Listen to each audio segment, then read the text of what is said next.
नमस्कार। India debate में आप सबका स्वागत है। विशेष इंडिया डिबेट लाइव में हम एक बार फिर जुड़ रहे हैं। मित्रों, जैसा कि आपको मालूम है, आज फिर एक बार हमारे साथ कर्नल विजयनाथ झा स्टूडियो में मौजूद हैं।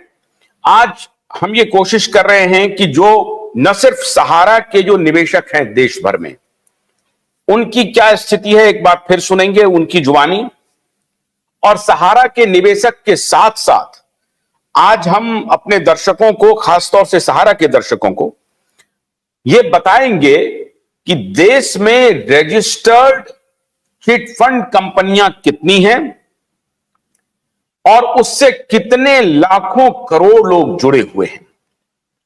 जो अभी जो आंकड़े हैं उसके हिसाब से देश में लगभग 30,000 रजिस्टर्ड चिट फंड कंपनीज हैं और इसके अलावा 30,000 से कई गुना ज्यादा अनरजिस्टर्ड चिट फंड कंपनियां चल रही हैं in the name of chit fund, और लाखों लोग उससे प्रभावित हो रहे हैं प्रत्येक दिन।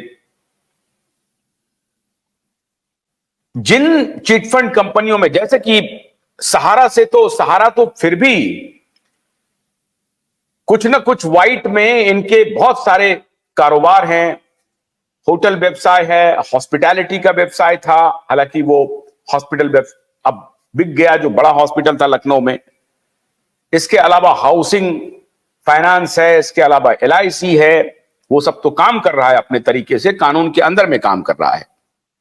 कहीं कोई परेशानी हो रही है उस पर तो हम लोग बात कर ही रहे हैं, लेकिन आप हैरान हो जाएंगे कि इस देश में शारदा घोटाला आपने सुना होगा, पर्ल्स चिट फंड घोटाला आपने सुना होगा, मार्गदर्शी चिट फंड घोटाला आपने सुना होगा। ऐसे चिट फंड कंपनियों के घोटालों की बाढ़ है इस देश में, जो लगातार लोगों को अपने अपने तरीके से, और लाखों लोग उसमें उनके साथ रोजगार भी पाते हैं, लेकिन कंपनी की गलत नीतियों और पॉलिटिकल हस्तक्षेप की वजह से आज लाखों एजेंट, लाखों निवेशक चौराहे पर हैं, सड़क पर हैं। तो आज हम सबसे पहले बारी बारी से जो टॉप 10 जो चिटफंड कंपनियां हैं, जरा दिखाइए जरा टॉप 10 चिटफंड कंपनी। ये तो NBFC है, ये नॉन बैंकिंग फाइनेंशियल कॉर्पोरेशंस की बात कर रहे हैं। टॉप 10 चिट फंड कंपनीज होंगी, उसको आप एक बार देख लीजिए। वैसे NBFCs के भी बारे में बताते हैं। जो नॉन बैंकिंग फाइनेंशियल कॉर्पोरेशंस हैं वो भी बड़ी संख्या में मौजूद हैं। अच्छा, मैं और भी चाहूंगा कि हमारे जो दर्शक हैं, जो जुड़ना चाहते हैं, जो हमारे निवेशक बंधु हैं, वो अगर जुड़ना चाहते हैं तो तत्काल जुड़ सकते हैं, क्योंकि उन्हीं से ये बातचीत करेंगे कि सहारा के अलावा और किन किन कंपनियों का उनको ऑफर आया था, किन किन कंपनियों के साथ उनका रिश्ता रहा, इस सब के बारे में बात करेंगे। हमारे साथ कर्नल विजयनाथ झा है, उनसे चर्चा की शुरुआत करते हैं। जो दर्शक जुड़ना चाहते हैं वो जुड़ सकते हैं। लिंक शेयर कीजिए, जो दर्शक जुड़ना चाहते हैं जुड़ सकते हैं। ये शुभम खान जुड़ रहे हैं। ठीक है शुभम, बहुत बहुत स्वागत है आपका शुभम, और आप भी अपना दृष्टि इस पर डालें। शुभम, बहुत बहुत स्वागत है आपका। आप बता सकते हैं कि सरकार की मंशा क्या है? ये सुनंदन पांडा लिख रहे हैं, सहारा से भी समाप्त हो जी। सहारा। आवाज आ रही है सर? हाँ बिल्कुल आ रही है शुभम, आवाज आ रही है सर?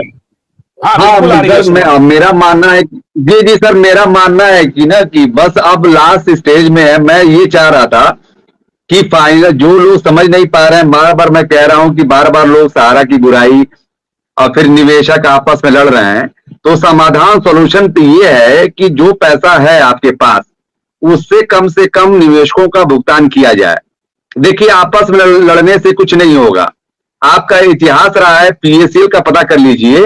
PACL के केस में 60,000 करोड़ रुपए का स्कैम हुआ था और रिकवरी मात्र हो गई थी 1,000 करोड़ के आसपास। अभी तक PACL के निवेशकों का भुगतान समाधान नहीं हो पाया। उसमें भी यही था, उसमें भी 5,000 का दीजिए, फिर 10,000 दीजिए, फिर 15,000 दीजिए, फिर 17,000 के आवेदन दिए से भी गया। और जो लोग बार बार कह रहे थे सेबी वाला, तो सेबी जी ठीक है, सेबी का एक अथॉरिटी है। सेबी जो आप जो सर कह रहे थे, जो आपके बगल में जो साहब झा साहब, तो जो कह रहे थे मैं उनसे इत्तेफाक रखता हूं, जो कह रहे थे ठीक है सेबी का चर्चा है, लेकिन इसका ये मतलब नहीं है कि भाई सारा का सारा पैसा आप रख लें। सारा का सारा 2 जुलाई 2018 के बाद कोई आवेदन नहीं मारा। मैं चाह रहा हूं सोल्यूशन की बात कीजिए। सारा सुब्रत राय सारा ने क्या किया, स्वप्ना राय मैडम ने क्या किया, ओपी श्रीवास्तव ने, उसका कोई मतलब नहीं रह गया। अब है समाधान। जो पैसे रखे गए हैं सहारा सेबी में, जिसमें 5,000 करोड़ सरकार को दिया गया था, मात्र 258 करोड़ रुपए वापस किए गए। मात्र 258 करोड़। 2 लाख जैसे दो उसमें जो पैसे वापस किए गए 2,58,000 डिफिशियंसी दिया जा रहा है, कमी दिया बताया जा रहा है, कमी है। हो सकता है सहारा वालों ने मेंबरशिप आईडी दिया ना हो उनको, इसीलिए डिफिशियंसी आ रहा है। हो सकता है सहारा वालों ने, सहारा का मैनेजमेंट ने जानबूझकर डेटा नहीं दिया है, या जानबूझकर उसमें सबमिट नहीं किया गया है। मेरा मानना है कि कम से कम ये सीआरसीएस को, सहारा को बुलाना चाहिए दिल्ली कि भाई आइए, आप आइए, क्योंकि देखिए बिना सहारा की मदद से आप पैसा वापस नहीं कर सकते हैं, क्योंकि भाई बॉन्ड का पहचान वही करेंगे ना, बॉन्ड का पहचान तो वही करेंगे, आप एजेंट तो करेगा नहीं, या तो ये सरकार तो कर ही नहीं पाएगी। आप इनसे पूछिए भैया अब आपका बॉन्ड है कि नहीं है, हाँ बॉन्ड है तो इनको पैसे दिए जाएं। नहीं तो अगर ये दिक्कत होता रहेगा तो सर सबसे ज्यादा एजेंट मारा जाएगा। जो सहारा इंडिया के एजेंट है, जो लोग आंदोलन कर, जो मोस्टली आंदोलन कर रहे हैं वो सहारा इंडिया के एजेंट ही है। सुनाई दे रहा है सर मेरी बात? तो सुन रहा हूं। नहीं, आप बिल्कुल ठीक कह रहे हैं, आप बिल्कुल ठीक कह रहे हैं। जी मैं ये कह रहा था जो मोस्टली आंदोलन कर रहे हैं वो सब सहारा इंडिया के एजेंट है। तो जाहिर सी बात है अगर हमसे आपका गुस्सा है तो हम आपकी बुराई करेंगे। आप अच्छा काम करेंगे तभी हम आपको बुराई करेंगे। जैसे मोदी जी अच्छा काम करेंगे, जैसे धारा 370 हटाया, और वो फिर भी हम बुराई करेंगे। हमारा काम है, राजनीति है। ट्रिपल तलाक, मैं तो मुस्लिम हूं, जाहिर सी बात अच्छा काम किया, ट्रिपल तलाक हटाया, तो जाहिर सी बात अच्छा काम है। लेकिन एज अ पॉलिटिशियन की बात करेंगे तो हम उस पर कमी खोज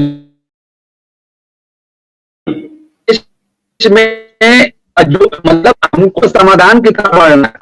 जो गलती किया, जो हो गया हो गया, जो गलती हुआ हो गया, जो अब जो है समाधान, क्योंकि जब तक समाधान है सुप्रीम कोर्ट को भी समझ में नहीं आ रहा। जी बोलिए। हाँ बिल्कुल ठीक है, यही मैं निवेशक बंधुओं से जानना चाहता हूं, क्योंकि बहुत से लोग आपको समझा नहीं पाते। देखिए कानून सर, कानूनी पचड़े में पड़ते रहेंगे तब तक समाधान नहीं होगा। जो लोग कह रहे हैं हम पीआईएल लगाएंगे, बहुत से लोग कह रहे हैं हम ये करेंगे, तो ऑलरेडी पीआईएल, एक ही मुद्दे पर कितना पीआईएल लगेगा? पीनक पानी Mohanty versus union of India का जब पीआईएल लग गया, मुझे तो नहीं लगता है कि पीआईएल लग जाना चाहिए। और ये सहारा, ये भुगतान क्रांति क्या ले रहा है? सहारा का चमचा बोल रहा है, मैं सहारा का चमचा, मैं बुरा है। अब चमचा कहां से आ गया भाई? सहारा भुगतान क्रांति जो आप कमेंट कर रहे हैं, मैं देख रहा हूं, कमेंट भी देख रहा हूं। देखिए समाधान चाहिए, कोई किसी का चमचा नहीं। मैं तो सुब्रत राय सहारा ने गलती कर दी, हो गया सर गलती सहारा के, और सर एजेंट ने गलती किया। एजेंट को नहीं पता था 2012 से गलती चल रहा है। आपने बॉन्ड का कन्वर्जन कराया, रियल और हाउसिंग को उसमें, फिर उसका बॉन्ड उसमें कर रहा है, फिर उसके बाद सोसाइटी में हुआ, जब देखा तो सरेंडर कर गए। आपने हाथ सरेंडर कर दिया, अब हमसे कोई मतलब नहीं है। फिर उसके बाद आपने संगठन बना के ये कर रहा है। तो बीच का रास्ता निकालिए। जब तक बीच का रास्ता नहीं निकलेगा तब तक आप कोर्ट कचहरी चलते रहिए और पीआईएल करते रहिए, कोई मतलब नहीं है। आपको पता है अभी एक साहब पीआईएल लगाए थे, वो आपके जब आए थे नागेंद्र कुशवाहा जी, वो खुद ही एजेंट है, वो खुद ही एजेंट है, उनकी वाइफ एजेंट है, जो भी एजेंट है। सर कोई आजकल जावे कोई जो आश्रम तो खोला नहीं है, तो सबका ठेका ले लिया सबने। अरे भाई जिसका पैसा होगा आएगा लेगा, जिसका पैसा नहीं होगा नहीं लेगा। इतना दिन से आप लोग खुद उलझा रहे हो, इतना दिन आप लोग सहारा में काम किए, इतने दिन काम, आज सहारा गलत तो आप कर क्या रहे थे?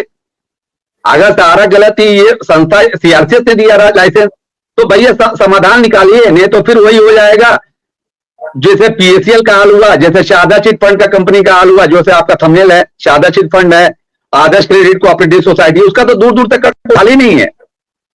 ये तो गनीमत कहिए सी, सहारा से भी रिफंड अकाउंट बनाया गया था, जिसके वजह से पैसा मिल गया। 5-10 हजार रुपए भी नहीं मिलता, अगर सहारा, अगर कल्पना कीजिए अगर सहारा से भी रिफंड नहीं होता तो मुझे लग रहा है 10,000 रुपए भी नहीं मिलता। कहां से देते आप कल्पना कीजिए, अगर सहारा से भी रिफंड नहीं होता तो कहां से पैसा देते ये लोग, सुप्रीम कोर्ट कहां से देती? बोलिए सर। गन्ने की कड़ी बुनियाद, जिसे मराठी में खुडक्या और कुछ उत्तर भारत के क्षेत्रों में खुटकी भी कहा जाता है, उसे केवल भोलानाथ का 2-in-1 बैटरी ऑपरेटेड हार्वेस्टर कम ब्रश कटर आसानी से और बिना रुकावट के काट सकता है।